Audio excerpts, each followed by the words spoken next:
This week, I was lucky enough to talk to one of the best astrologers on the planet, Kelly Surtees, about lots of things, including what the return of Uranus back into Taurus for a final visit could possibly mean, and actually what it means for everybody by their rising sign. It was so good I decided to make the whole thing into a bonus episode, which is what you're listening to now. It's a detailed one, so get comfy and enjoy. How do you feel about running through the rising signs for people? I don't mind at all. We could do that. Okay. Well, so we'll start with Aries. Your Aries rising. So Taurus is second house. So this is about money, cash flow, and income. And so Uranus is coming back to your money sector. And so here is ideas about financial freedom and clarity around what changes you need to make to create that. And with Uranus, it's always, how far are you willing to go? Do you want a little bit of financial freedom if Taurus is second house? Do you want a lot? And what kind of risks do you want to take? So that's how I think about that. Okay. Do you want to add in as well, or do you want me to just I'm happy to listen. I'm in the mood to listen, darling. Okay, I love it. What's that singer? I hope I don't have Lyme disease, God forbid. Justin, whatever is in Timberlake, when he just sat on stage and let the audience sing. Oh my gosh. Okay. I love it. I love it. So Taurus rising, if you're a Taurus ascendant, Taurus first house, Taurus is about your body, your physical well-being, and also your identity, the way you think about yourself. So Uranus is encouraging you to embrace your quirky side, to really bring forward the features of your personality that might be different from what people around you say is like the right thing or the cool thing. So if Taurus is first house, it's time to get back on track with being your true, authentic self, even if it's surprising or unexpected to others. Yes. And, with that physical health, body wellness piece, Uranus in the first house can be a little bit about, I want to do the movement practices that are interesting to me. I want to do the food and lifestyle choices that really align with me. I don't really want to do what everyone else is doing. Yeah. And you may continue to shock people. Yes, absolutely. Absolutely. So for the Gemini risings, Taurus is 12th house. And this is a part of the chart to do with rest, to do with spirituality, with retreat, and sometimes to do with healing as well. So Uranus coming back into the 12th house for any of the Gemini ascendant charts. There may be a healing process that you were working on a lot earlier this year that you're going back to. You might be remembering the value of quiet alone time, or you might be reconnecting with a kind of quirky, but really interesting to you spiritual or mystical practice. And so go for it. Disruptive. Sorry to interrupt. Yeah, go for it. Yeah. So the disruption. Disruptive in the 12th house, doesn't it? Yeah, I think if Uranus was coming into the 12th house for the first time, it definitely would have more of that disruption feeling. I think there's something about Uranus is coming back into a place where it was for a while. But you're right. I think, in the 12th house, we have things that we've maybe ignored or tried to pretend weren't there. And when we have a planet come into that part of our chart, it can be a lot about, oh, remember that? And it feels like it takes you by surprise. But if you really tune in, you had an inkling of that. Yeah. Yeah. So Cancer rising, we have Taurus on the 11th house. And so this is about friendships, it's about groups, it's about social connections, and Uranus coming into your social sector, if you're a Cancer rising or Cancer ascendant, this is a time to re-energize your social networks and your friendships. What kind of fun or different things do you want to do with your friends? Do you need to try different strategies to meet new people if you want to make new friends? Can you bring a more authentic, updated version of yourself into your existing social networks, social communities? So I think you could have a lot of fun with that one. Yeah. And the quirky, the better. The quirky, the better, the more alternative, unusual. A phrase that I always think about with Uranus and Uranus activations is pattern breaking. And so for everybody, the topic that we're calling out for your rising sign, this can be about breaking patterns that have been a bit limiting or a bit restrictive in these areas of life as well. Which brings us nicely to the Leo rising. So Taurus is 10th house for your Leo ascendant, and that's about career. It's about your public role, reputation, your sort of worldly identity. And so this is essentially Uranus at work for you. So how are you going to embrace Uranus at work? Is there more flexible working hours? Is there more autonomy or independence that you can look for in your work life? Do you want to be your own boss? Have you always had dreams about being an entrepreneur or getting out of the 9 to 5? Maybe you want to stay in the 9 to 5, but your company is going through a bit of a shakeup about its organizational structure or its expectations around working in the office versus working from home. With Uranus in the 10th, a little phrase that I think about is when everything changes, change everything. And if things are a bit up in the air about work or career or life direction for you Leo risings, this is a good time to really think very big picture about what would be the most authentic choice for me here. What would give me more freedom, much more freedom than I have now. So that's something I would think about. Beautiful. And I also think maybe, as you say, because it's a return, it's less so, but still just be a little bit careful because it might all just be a little bit crazy at work. Absolutely. I mean, one thing we should add in here, we're talking a lot about these topics from the point of view of Uranus coming into Taurus, which happens on the 7th or 8th, but lasts until end of April. So it's a number of months over this cycle that's beginning. But to kind of preview that, the full moon that's happening on November 5th is in Taurus as well. And so the topics we're calling out for each rising sign going to have this last piece of the Uranus transit, but they're also having the full moon there this week. So it's like illumination plus maybe a little bit of disruption and upheaval that leads to more authentic experiences. Yes. Yeah. Virgo rising. Ninth house. Ninth house. So, okay, I was going to say, if we use your word of disruption, Yasmin, we're disrupting old patterns of belief, old ideas about how things work and where you fit into the world. And with Uranus, we want to update those old beliefs with ideas that are more relevant to what is important to you today. And because the 9th house is about travel, it's about global connections and adventure and discovery, Uranus here is saying, I need to get out of my comfort zone so that I can learn new things and that I can continue developing at like a spiritual or a philosophical level. So I know the Virgo rising charts, we love organization, we love a plan. Uranus in the 9th house is kind of cluing you into a little bit of spontaneity, may lead you to an unexpected, but totally right for you right now experience. Amazing. Okay, so then we have our beautiful Libra rising. Libra risings. So Taurus 8th house. So there's kind of two sides to the 8th house. So if you're a Libra rising, one piece of Uranus coming back into Taurus is, that's right, I have a tax debt or a loan obligation that I wanted to get some freedom around. How can I shake up what my typical, investing or debt repayment plan might be so that I can get more freedom here? So that's the money side of the 8th house. There's also the side of the 8th house that has to do with things like our psyche and the things that might keep us up at night because we're worried about them. So Uranus in the 8th am I feeling more worried, or is it, that is a real worry for me and I'm going to do something about it. I'm going to seek out the healing that will help alleviate some of my stress or concern. And so I think there's a couple of things Libra risings will be working on. There's a practical piece, and there's also that getting to know what really motivates you, getting to know what you might be afraid of, and then if need be, getting some supports around that. Yeah. And also we could just add, you were saying about how the full moon plays into this. All of this as well, the full moon can be a turning point. So now what are we up to? Scorpio rising. So Taurus is 7th house. It's all about relationships. So Uranus here is bringing a bit of a shakeup, whether it's a disruption or it's like we need to change the dating and relating patterns. So if you're single and looking, Uranus in the 7th can be very stimulating to get you out of your comfort zone, trying different things, meeting a wide range of people in a different, variety of settings. If you're in a long-lasting relationship or a long ongoing relationship, Uranus in the 7th, and again, it's not new because if you're Scorpio rising, you've had Uranus in your 7th for a while already.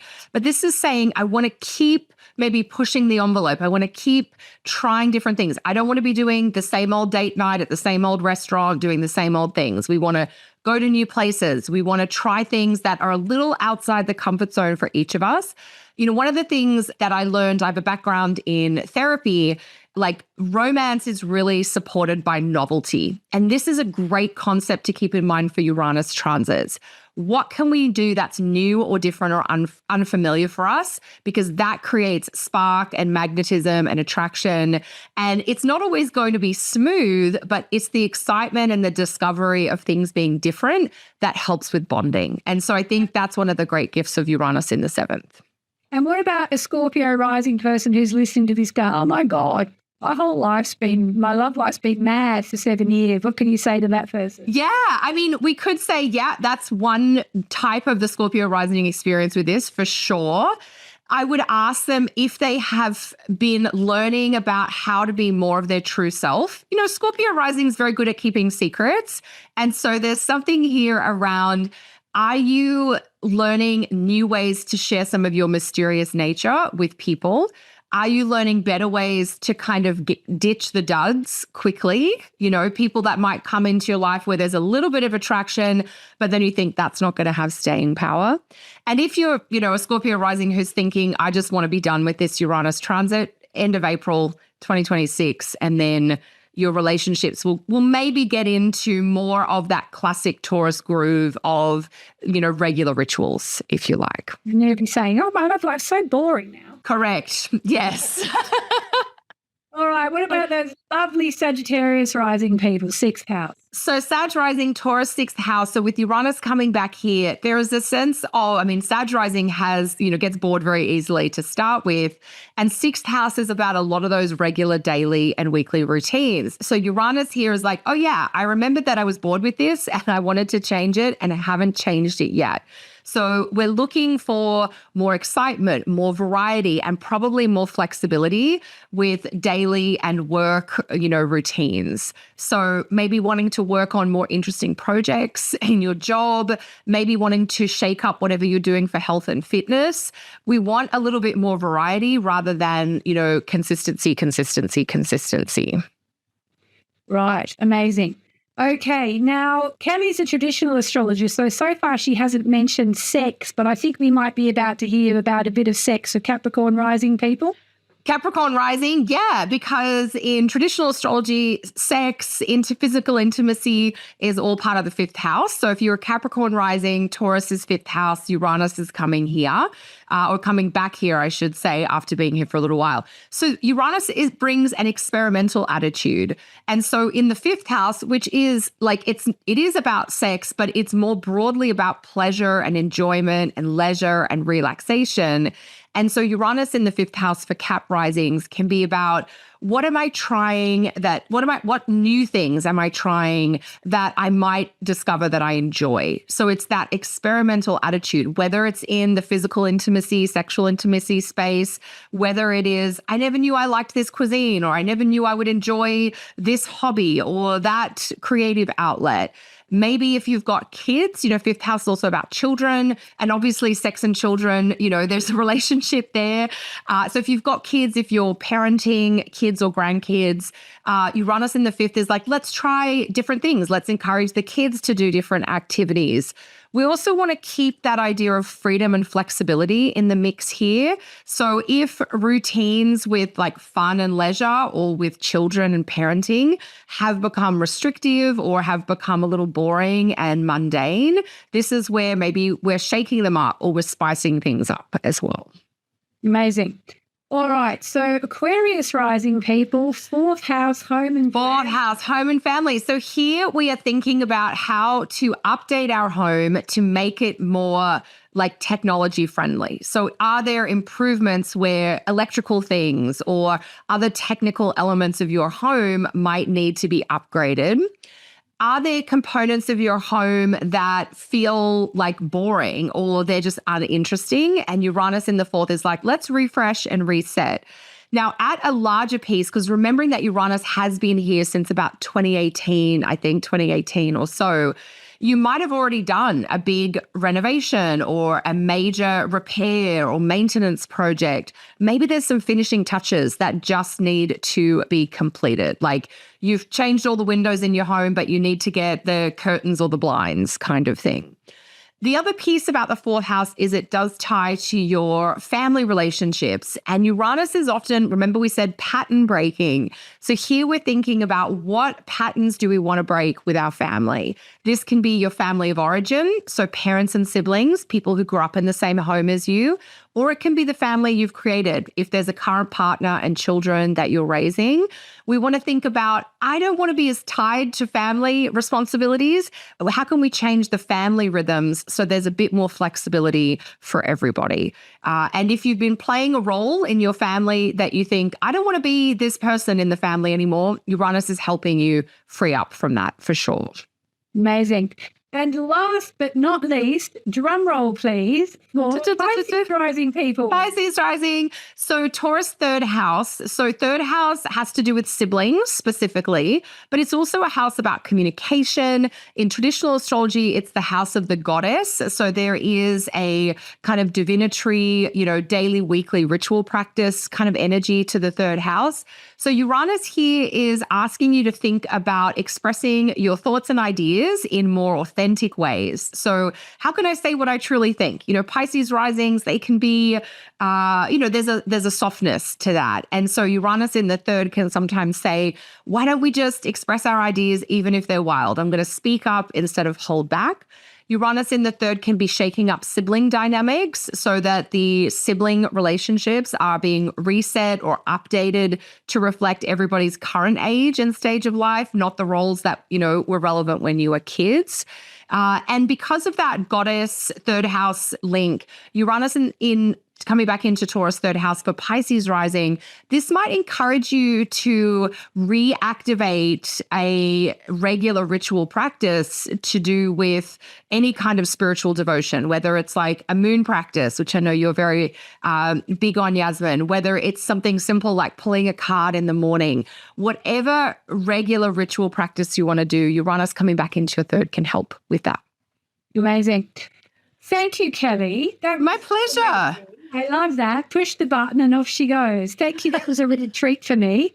Oh, my pleasure. It's always lovely as well as an astrologer, like to hear another astrologer that you really, really respect giving their take, because totally the same, but with little extra bits, and yes. It's so fascinating to hear it all like that. Okay, so now let's just sort of conclude by bringing that full moon. There is one more thing I'm going to talk to you about, actually, but let's bring this part of the proceedings to conclusion by saying, so now with that full moon coming in, you were talking about it's coming off the back of this and heading for that and all that. You said it's a beautiful full moon and how it's going to affect all that. Yeah, so the full moon in Taurus, this to me feels like an oasis of calm in, some otherwise, tumultuous times. The moon is full in Taurus, which is technically the sign of the moon's exaltation. So a really simple way to think about this is that it's a really good, nourishing, stabilizing place for the moon. The middle of Taurus, particularly because the full moon's technically at 13 degrees Taurus, is really associated with accumulation and with habits and rituals that allow you to build steadily over time. So there's just a glorious energy there. The full moon in Taurus is ruled by Venus, and Venus at this particular full moon is sitting pretty in one of her home signs in Libra. So there's this real Venusian energy, that focus on companionship or connection, friendship, togetherness, as well as enjoyment. Like how can we literally take time to smell the roses or sit down to share a hot beverage or a homemade meal with friends? And in Taurus, the meal doesn't have to be lavish and 5-star. It can be a simple soup, a basic roast chicken, a chickpea curry, something that's just got that real cozy, nourishing quality to it. And then, as the moon moves out of being full, the next planet that it will encounter after being full is Jupiter in Cancer. And that is a very supportive, like abundant, nourishing, and I think healing aspect for the full moon to make as well. So I can't promise that the whole of the week or even the whole of November is going to be calm, because it's definitely not. But this 48-hour window around the full moon in Taurus is a chance to kind of catch our breath, get back into our bodies, enjoy some of those tactile or sensory creature comforts. And with that link to Jupiter, it feels as though we're able to really relish in or celebrate those connections with our loved ones, whether it's actual family or chosen family, your close friends that feel like family, that sense of I have belonging here. And when we really have that feeling of belonging, sometimes we feel we don't need much more. We don't have the ambitions or the need for stuff because we have this great feeling in our heart. And I think that's one of the gifts of this full moon, is to remind us, maybe even bring us to a little bit of gratitude about the things that are sweet or generative and supportive that already we have in our lives. Yeah, beautiful, yeah. And, coupled with the Uranus in Taurus energy, it's also, I guess it's a chance to wake up a little bit, to, liberate yourself if you need it, and, just really just think, where do I need this shake-up? Where do I need this? Yeah, and I think, when I look at like the whole of November, there's one point that stands out that I think really helps with insight around where do I need this shake-up or this reset. And I'll just share it with your listeners now so they'll have it to think about. It's actually when we get to the new moon in Scorpio around the 20th of November. And the new moon will be exactly opposite Uranus. And I think it's really going to help bring a lot of insight, a lot of clarity, for all of those topics we were just talking about for everyone. If you're sort of hearing it, yeah, exactly. And you're like, I don't quite know what I want to do there. See what comes forward under that new moon, because I think you'll get like this bolt of insight at that point. Amazing. So actually, there's two more things I wanted to ask you, please. Sure. Number one is any rash predictions you'd like to make about cryptocurrency with this Uranus back into Taurus situation. I think we've recently seen the biggest fall in the history of cryptocurrency. And for anyone who doesn't know, Uranus is, the planet of technology. Taurus is a very money-oriented kind of energy. So, we all talked about cryptocurrency and Bitcoin and blockchain when Uranus moved into Taurus. It's definitely kept in the headlines. What do you reckon for these last few months of Uranus in Taurus? Yeah, I guess this yeah. She's not a hiding to nothing in some ways, because as one of my astrology mentors used to say, Uranus governs chaos theory, and it's very hard to predict. But let's have a... Well, totally. And the Bitcoin crypto thing is not something that I have tracked a lot.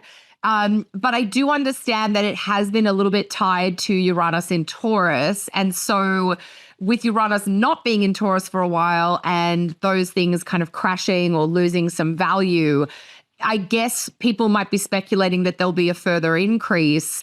I'm just not sure. I think in terms of like stock markets and stuff, there has been this riding high theme, even though I know the crypto has been going down.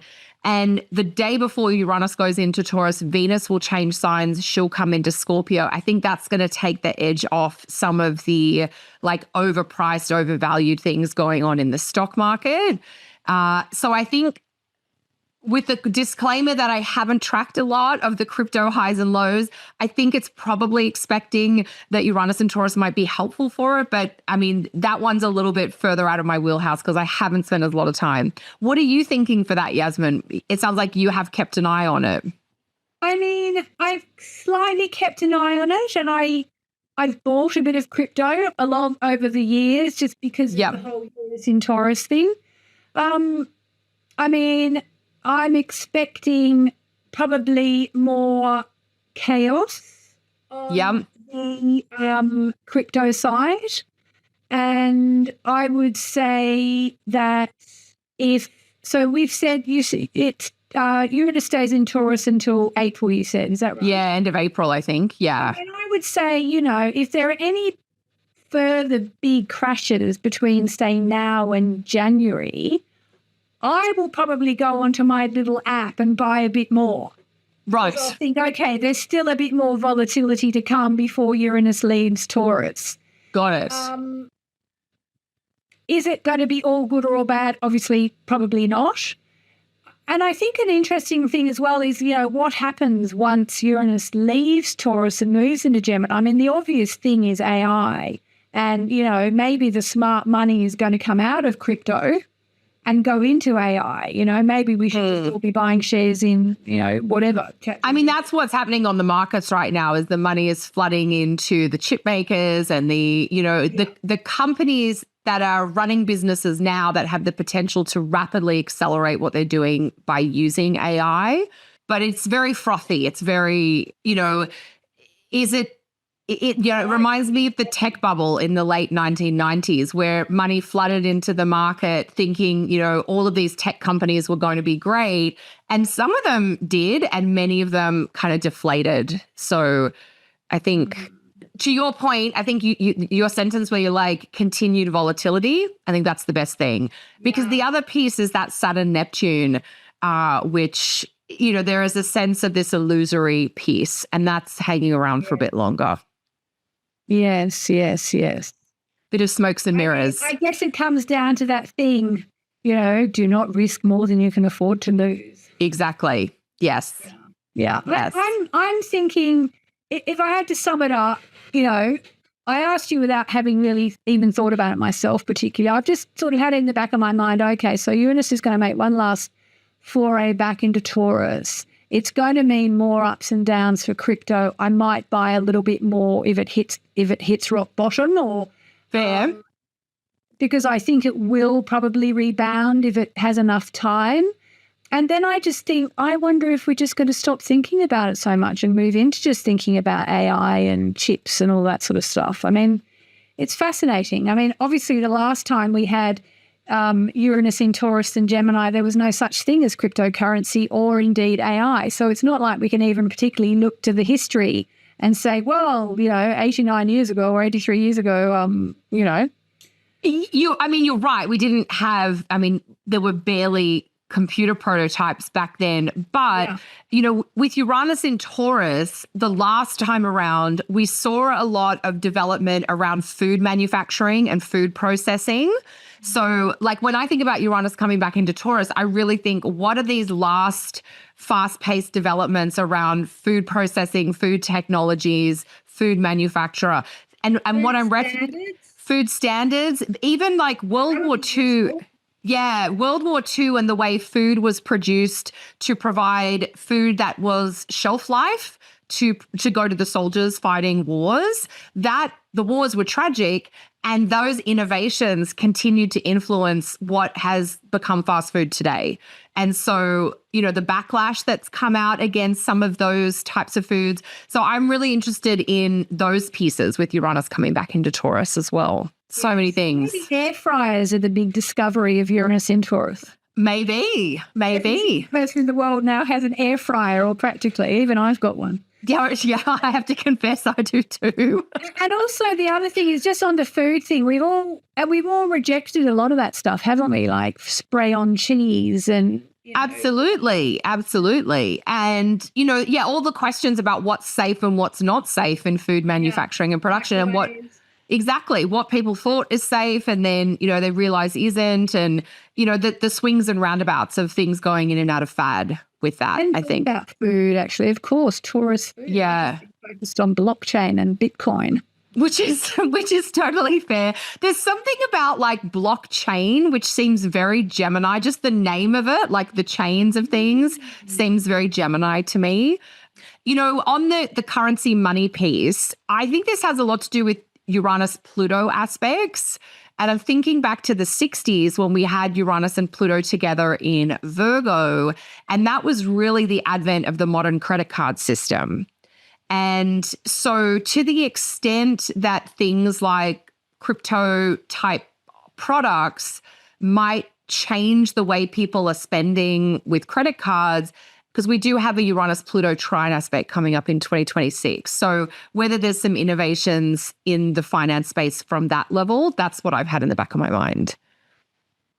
Yes, I mean, it's very space age, isn't it? Everything we're talking about is very space age. But a credit card was very space age when it first came out as well. The idea that you could go and get goods or services without actually handing over cash, that was a wild idea when it first came forward.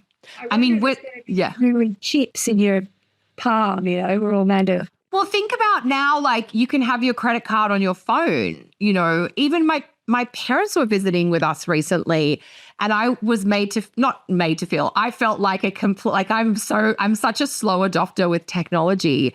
And because my husband has had, his card on his phone, and both my parents had it. And I'm like, you don't even need a physical thing anymore. Like, it's not the same as the chip inside you, but that phone and what it's doing, that's outstanding technology relative to how quickly that's all developed. Yes, it's funny because I'm the opposite. I'm an early adopter.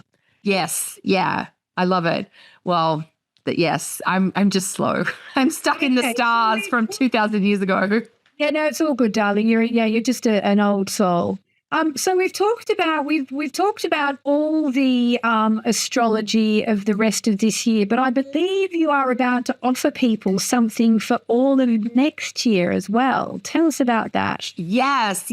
So we are about to start my Plan Your Year Ahead 2026 course, which is a 4-part training where I'm going to take you through 2 timing techniques to help you anchor your chart into the astrology of 2026. So you'll learn about perfections, which sounds funny, but is really simple. And we'll also dive into transits and timing cycles for 2026. So if you already have a handle on your birth chart and you would like some help figuring out what transits and what topics and planets and houses in your chart are really activated in the year ahead, we'd love to see you in class. Plan Your Year Ahead 2026. And so how's it going to work? Is it at live sessions or? And then yeah.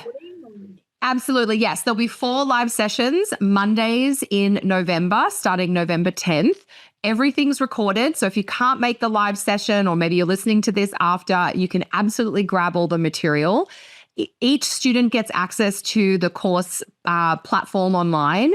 In addition to the 4 live classes, we also have 4 live Q&A sessions, and they're at various times to accommodate students all over the world. There are weekly readings and a private discussion forum where you can have your questions answered as well. So there's lots of support. I'll be teaching. I'll be supported by 2 of my wonderful teaching assistants. And we teach this course every November, and it is an absolute blast. So we've talked a little bit about what's happening at the end of 2025. But yeah, if you're more interested in what's coming up next year, love to see you in class. And just to kind of let people know, it sounds like it's for people who already know their way around their chart pretty well.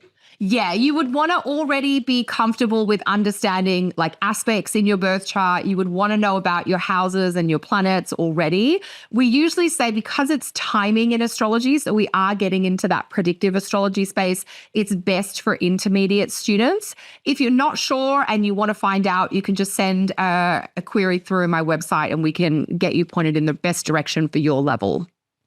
Great. And where do people find it? Oh, of course. Yeah. My website, kellysastrology.com. That's where you'll find all the details. There's a big outline of the course. So kellysastrology.com. And if you need help with anything, you can reach out to the help team on help@kellysastrology.com. And we'll put a link in the show notes as well. Can I come? I want to do the course. You absolutely can. Oh my gosh. Yes. I will get you set up with that, Yazzie, for sure. All right, my dear. Well, look, thank you so much. Everybody, this has been Kelly from kellysastrology.com, which doesn't begin to describe the wealth of information this woman has. Thank you so much. I really, really enjoyed hearing that, Kelly. Really, really just fascinating to go through it like that with you. Guys, I hope you enjoyed it. Hop over to Kelly's course if you want to know what's coming up for you in astrology next year. And Kelly, thanks again. My pleasure, Yasmin. It's always a treat. Lovely to see you. And I look forward to catching up again soon.